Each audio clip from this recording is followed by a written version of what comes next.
when it comes to the two sessions, I tend to look for the tone.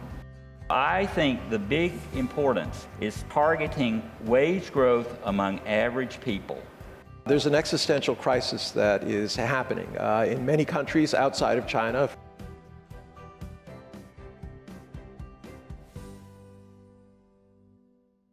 Gentlemen, the two sessions have been described as a window to observe China's development and understand China's democracy. So what are your thoughts on China's biggest annual political event, and what are you expecting this year?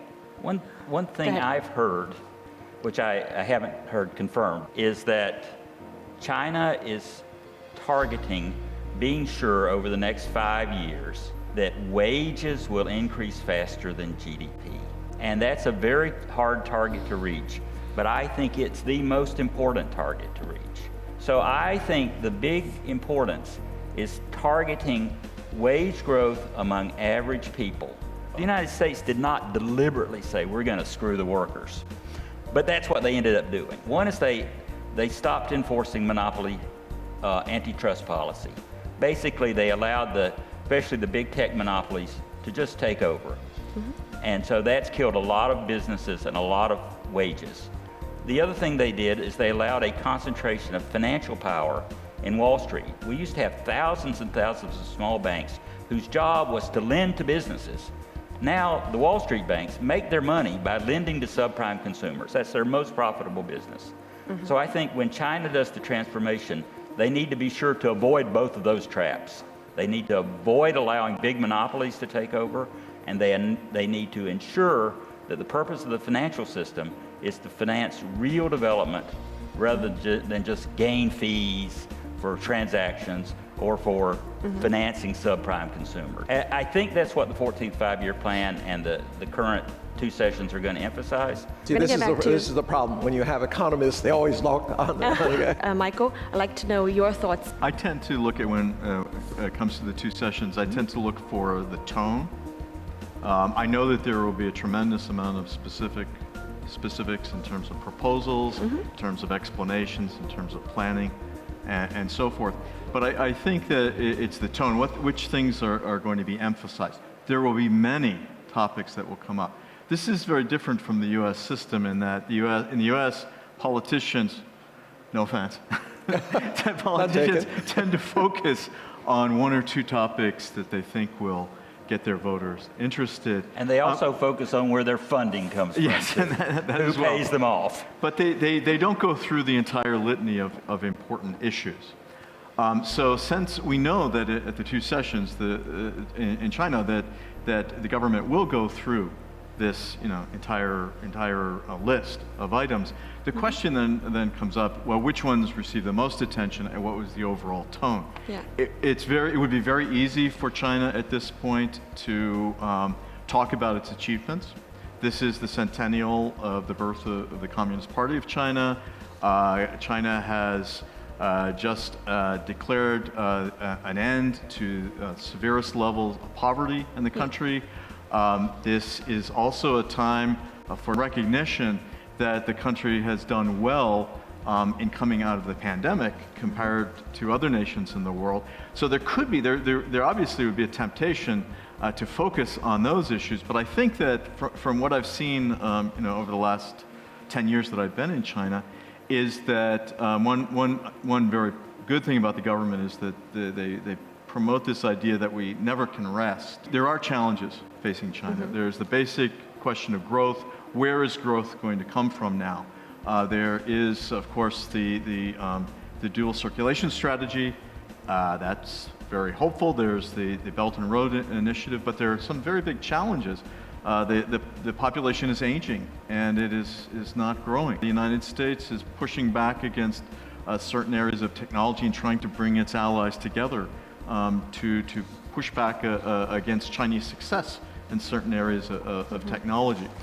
So what is China? Michael, speaking of that, so how is China's new five-year plan relevant or significant to the rest of the world? And as you mentioned, so should other countries worry about it or support it? I think that that other countries should work constructively with China. China has recently concluded agreements with a number of Asian nations and also with the European Union in terms of trade. I think there are more opportunities for that. And I think that those are pathways that China can use to work against it's being targeted by, let's say, the Biden administration and perhaps some of its allies in order to push back against some of the success that China has had in technology and other areas. Aina, can I ask you a follow-up one? By the end of the 14th five-year plan, where do you think China will be in terms of its economy and global standing? There's an existential crisis that is happening in many countries outside of China, for instance, the United States and Europe. The belief is that they have the best system. But as you pointed out, the best system hasn't been creating the best results. David, would you like to add on that one? So where do you think China would be in another 5 years in terms of the economy and global standing? But a lot of it depends on the international situation. I'm very afraid that we're going to face another global financial crisis. And China's central bank has been much more responsible than most of the other central banks in the last year. The U.S. Federal Reserve Bank has just been pumping out money. Their explanation is they want to fight the COVID crisis, but we're going to have to deal with that. And most likely it's either going to cause inflation or a financial crisis or both. So China needs to be prepared for that. So I think the dual circulation strategy is very wise, that China will have to concentrate primarily on its own internal markets for future growth. Thank you, David. I think that there are a couple of things that China really has to do to succeed. They have to ensure that the prosperity that we see in the big cities spreads throughout the country. That's a plan now. The future consumers are out in the countryside. They're in small towns. They're in villages. And this new digital technology and the financial system needs to be targeted at giving them good entrepreneurial opportunities and good jobs. And so China has to concentrate on that internal market. It will attract foreign producers, but for China's a big country. So usually China announces its GDP growth target, but last year it didn't do so because of the economic uncertainties caused by COVID. So do you guys think we're going to have a target this year? I mean, quite frankly, you're economists, I do a certain amount on that. GDP is irrelevant. The truth is, if you talk to any economist, they'll tell you it's a measure that was very useful in the days when you made something and it was stuff from your country. But in a global supply chain, all right, it doesn't make sense anymore. GDP is not the best way of measuring how come. I would agree with you.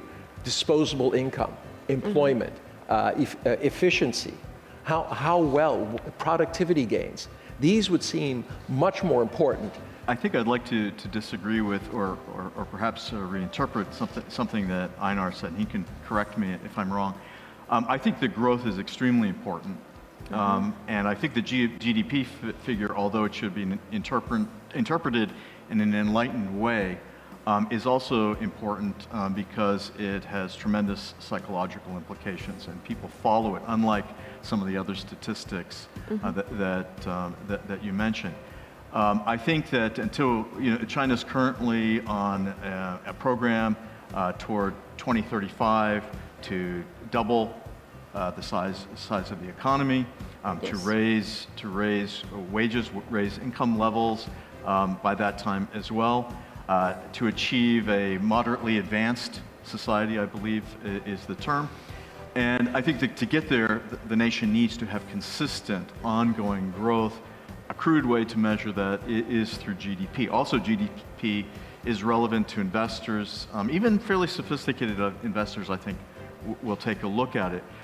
So I think that there has to be a focus on growth. Where the growth comes from and how it affects individuals, of course, is incredibly important. The government's objective in trying to double the economy is not just to achieve a certain number on paper, but actually improve the livelihoods of people, to make them wealthier, and to get more of the wealth in hands of more people. I want to be clear, it's wages that matter. Not really just disposable income. People have to have jobs and they have to make money. That's the most important thing. And they need to make they need more sophisticated jobs. China needs to continue to produce its indigenous innovation. That's really what's important. But that begs the issue of education.